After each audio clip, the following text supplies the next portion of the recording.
Hello and welcome to The Last Mixtape. My name's Stephen White, and on this week's show, we turn our lens to Kate Bush and why her adaptation of Wuthering Heights is the definitive one.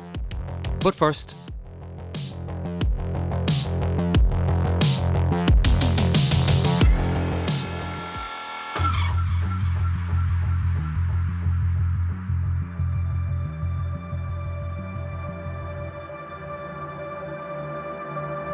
she was at the window trying to get in, and it just really struck me. It was so strong, and for years it's just been going around in my head, like the basic story and that visual image of her at the window, and I thought it was just perfect material for a song. It's just so passionate and full of impact.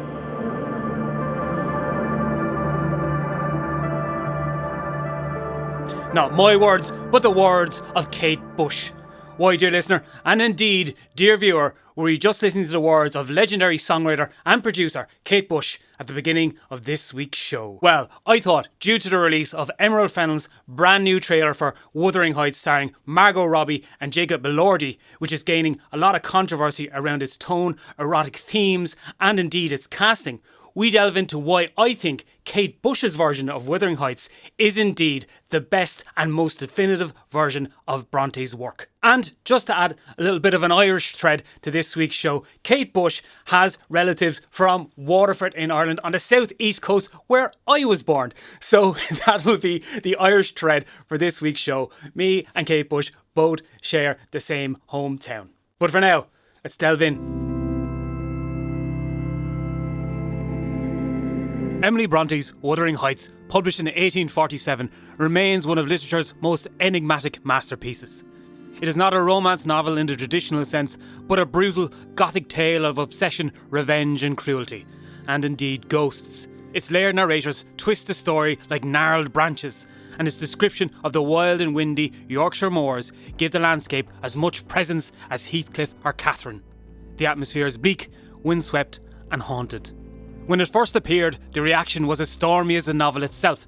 Some Victorian critics admired its raw powers, while others recoiled.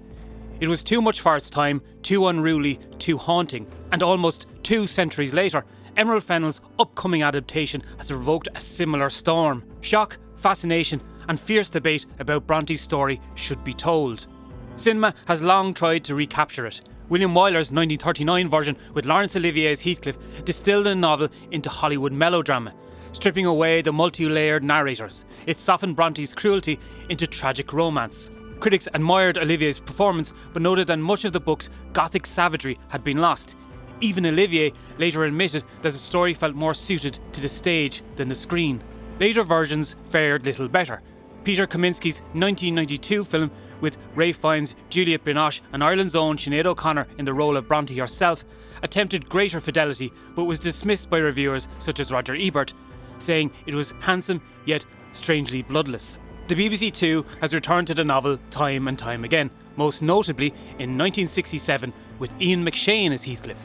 Save that for later. And now, Emerald Fennell, with Margot Robbie and Jacob Elordi, promises to shock the story into new life, pairing erotic excess with a soundtrack by Charlie XCX. Yet, through all these attempts, the ornate costumes, the sweeping cinematography, the heightened passions, few, if any, to date, have captured what the novel actually feels like. But, in 1977, an 18-year-old songwriter in London stumbled across a late-night BBC rerun of the very same Ian McShane TV movie. And in a single sitting, she captured its ghostly heart more vividly than cinema ever has. In March of that year, just after her 18th birthday, a young Kate Bush was transfixed by the violent and haunting imagery of Cathy's ghostly banging on the window. Later that night, she sat at the piano and in a single burst of creativity wrote Wuthering Heights in one sitting. Bush would later recall, "I found Cathy so strong. She seemed such a ghostly presence. I had to write it." The result was unlike anything else in pop at the time. Even now it feels anachronistic, as though it arrived from another world. Its abrupt chord changes and strange phrasing evoke the uncanny, while the production is both gothic and maximalist. Piano, guitar and strings all spiral around Bush's soaring vocal. And crucially, the song isn't from the perspective of a living woman, but Cathy's ghost, pleading with Heathcliff from beyond the grave to let me in. When it appeared on her debut album, The Kick Inside in 1978, Wuthering Heights appeared as an incantation evoking the very nature of its source material. It shot straight to number 1, where it stayed for 4 weeks, and announced Bush to the world. 2 videos are filmed, one in white, ethereal and spectral, the other in red, fiery and elemental. In both, she moved like a spirit caught between worlds. It was a single cultural moment, one that revived Brontë's story for a new generation, and another that unveiled the full force of Kate Bush, launching one of the most singular music careers in history. I was 4 years old when I first heard Kate Bush's Wuthering Heights. Indeed, it is one of my earliest memories from childhood. I was sitting on the floor of my grandmother's house in Waterford City, and Top of the Pops 2 was on the television. She was in the kitchen, I was in the sitting room, and I was just sitting there watching the TV. Then a beam of thin white light came across the screen, and my world changed forever. Out of that light came the twinkling sound of piano. It was ominous, it was beautiful, it was haunting, it drew me in even at that young age. From that white light emerged Kate Bush, and a voice I had never heard the like of before. I sat there enraptured as she multiplied, danced and moved around with this song that absolutely compelled me and drawed me in further. Let me have it. Let me have your soul, she says in the vocals and in the voice and in the music. I didn't know what it was or who she was or who Heathcliff or Cathy was. Also, all I knew was there was a longing, there was a need, there was an otherworldliness to what was happening in the music and what I was watching. Having grown up on the Rolling Stones and the Beatles and the Sex Pistols and the Clash, all music that was very direct to the point. Apart from the Beatles, obviously later or middle period around Magical Mystery Tour and Yellow Submarine, which was more nursery rhymed and menacing. Kate Bush's Wuthering Heights opened me up to a world of music I'd never seen before. And living in Waterford in the late 80s, early 90s, in the conditions we were in, it meant the world to me to see that otherworldly, ethereal nature come to the being through the TV screen. I was both scared and I was intrigued. I was both haunted and I was compelled to listen to more. I remember running to the kitchen and asking my grandmother who that was. Who was Kate Bush? Her response was, she just sounds like a banshee. And that was it. That was enough for me to be even compelled forward and even compelled more. For our American listeners or our listeners across the world, a banshee is kind of a ghostly, otherworldly being in Irish folklore. And it was one, again, that you would almost be told ghost stories about. It was haunting in and of itself. And to have her likened to being a banshee, a human, on the television at the age of 4, I was even further compelled by the witchiness of the music. It was a formative moment, and from that point on, I had not just enjoyed music, but I was in love with music. It would also go on to inform a lot of other decisions in my life, but they're not relevant to this video essay or what we're doing here. I remember that same night I would go home and I would run to my parents' record collection and I would look to see if there was a Kate Bush vinyl there. And I believe it was my father who would have to put it on. I was far too young to use the record player at the time, and put on the whole story, which was a best of Kate Bush, and indeed Wuthering Heights was on that record. I should say Wuthering Heights with a different vocal and a slightly different mix as well, and I think actually that is the superior version of it as well. I do believe Kate Bush also thinks it, but it's very hard to find it. I don't think it's on any of the streaming services, but it is, if you can find it, if you can't seek it out, the different vocal, or the new vocal, I believe, version of Kate Bush's Wuthering Heights was it. But the rest of the music, it had songs like Breathing Babushka, all of that was on the record. And from that point on, I was both in love with music and Kate Bush. And indeed, that might be why I think this is the greatest song ever written. I think not only is it the greatest adaptation, but this is one of the greatest songs of all time. I don't think you can put a pin through it. I think every single decision, whether it be harmony, chord, vocals, production, performance, I think it's absolutely perfectly done. And Kate Bush, at a height of her powers, in a career that would be filled with it, Running Up That Hill, Hounds of Love, this woman's work, Dreaming, the album, which I think is a fantastic experimental piece of pop music and one of the most formative albums of the 80s. We were only talking about Florence Welch a couple of weeks ago and about how a lot of her career has inflections of Kate Bush to it, but indeed Kate Bush is the original, and at that time a producer of her own work, very much the driving artistic force of her own music. And at the age of 18, if you think about what you were doing at 18 and think about what I was doing at 18, that is an incredible place to be, an incredible thing. But what does it do? What does Wuthering Heights do what the film versions can't? Film obviously has its advantages, and I love film. Don't make this think that I'm saying that music is better than film or vice versa. There's plenty of novels and works that probably would not work as a condensed 4-minute pop song. Lord of the Rings obviously is a big one. The trilogy would not work if you just had a 4-minute pop song version of it. There's too much going on. And indeed, there's a lot going on with Wuthering Heights. But the length, the visuals, different actors, the ability to edit, obviously score plays a part in it too, all help film convey things that otherwise could not be conveyed in other mediums. That is the strong point of it. You can use point of view, you can use literal point of view, you can use symbolism through editing, through visuals itself. It's all there in the works. But the problem with Wuthering Heights as a novel is it is multi-layered and multi-narrative, and indeed it has lived longer than film itself. And for a lot of people, it may be their first touchstone into the piece. Their version of Cathy and their version of Heathcliff and the moors and everything like that may be very different from what the director has envisioned or what the director sees. That is where music has the advantage. It can be abstract. It can have an undefined quality to it. They can lead you to have even more imagination in the same way a novel will. The sounds, the rhythms, the melodies, the production, the reverbs, delays, all of those things can allude to greater things beyond it, the mimesis, something other than what you are presented with.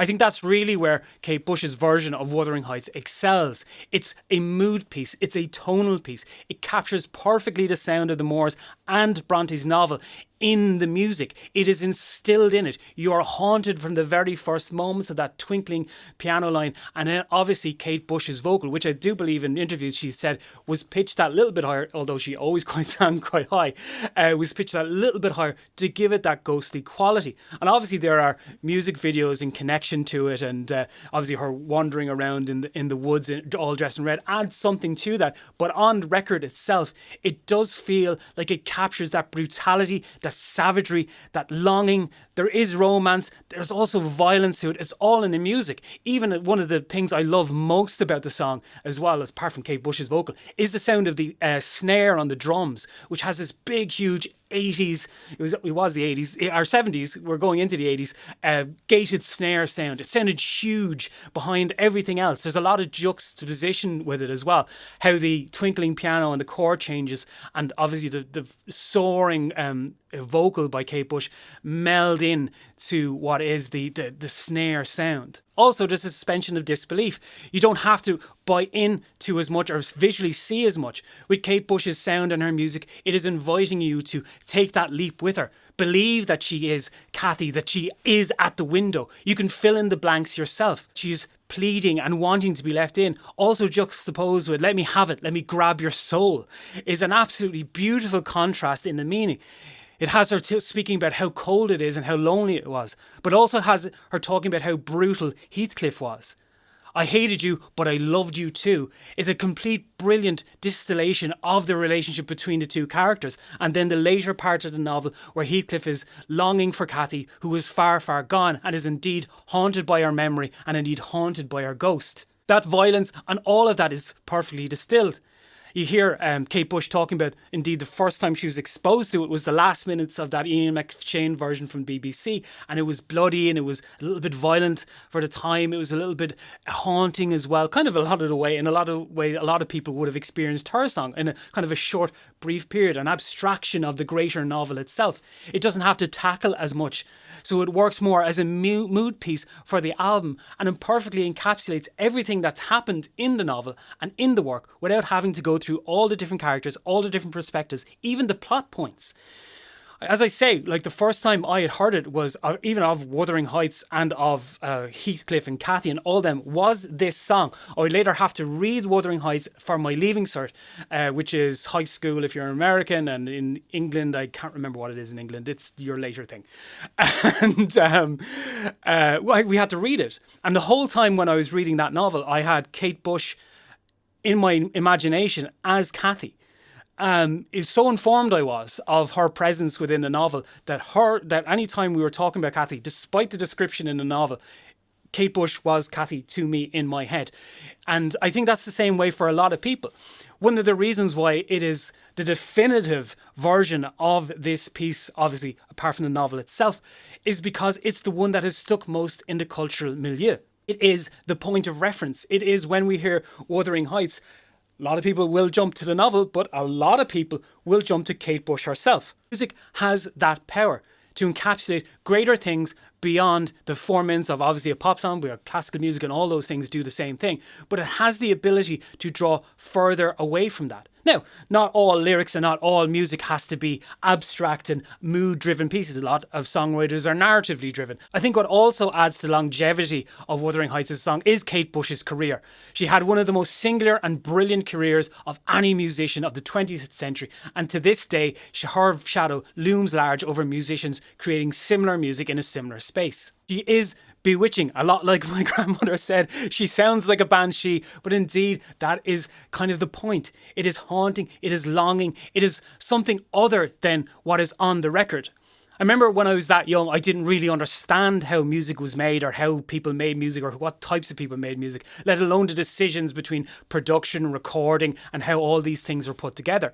So to me, it may as well have been a magic trick. She may as well have been a witch that was coming through the TV screen, reaching out to me at a very young age. It is a seminal pop culture moment, and it is a seminal moment in culture itself. Kate Bush's Wuthering Heights lives long in the memory because people have held onto it because it is lasting and good enough to do so. At the age of 18, Kate Bush encapsulated one of the great classic novels of all time in 4 minutes, showing that the medium is indeed the message. How you use your medium can do great and powerful and widescreen things. Film, TV and literature all have their advantages, and when they're done at their best, they convey things that the others cannot.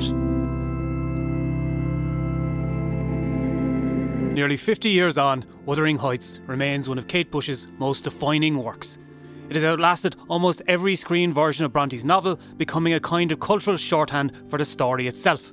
For many, when you hear the words Wuthering Heights, it conjures Kate, dressed in white, spinning against the wind, her voice cutting across the landscape like a ghost.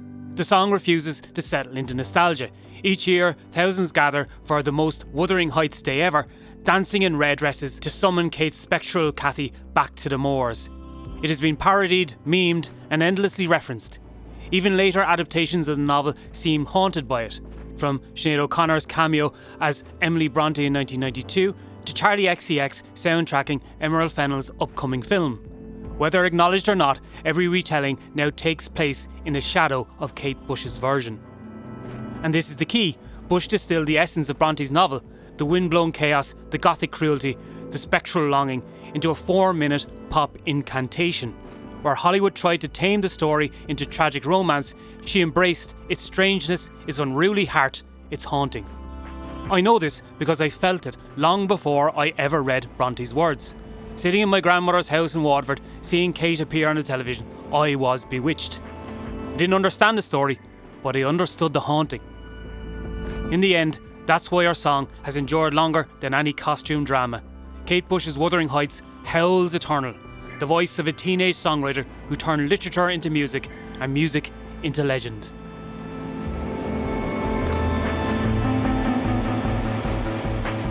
And so it goes, and there it went. What do you think? Is Kate Bush's version of Wuthering Heights the definitive adaptation of Emily Bronte's novel? Or do you think there's a film version or a TV version that far outweighs what Bush did in 1977? Or are you excited to see Emerald Fennell's version and what Charli XCX can do with music to convey the Yorkshire moors? Kate Bush, Wuthering Heights, Do you love it? Do you hate it? Is it the greatest song of the 20th century? Is there another song that you might think is the best? Is there another Kate Bush song that you might think is the best? Or is there another version of Kate Bush or album of Kate Bush or something about Kate Bush that you'd love to see covered here on The Last Mixtape? Comment below and let me know.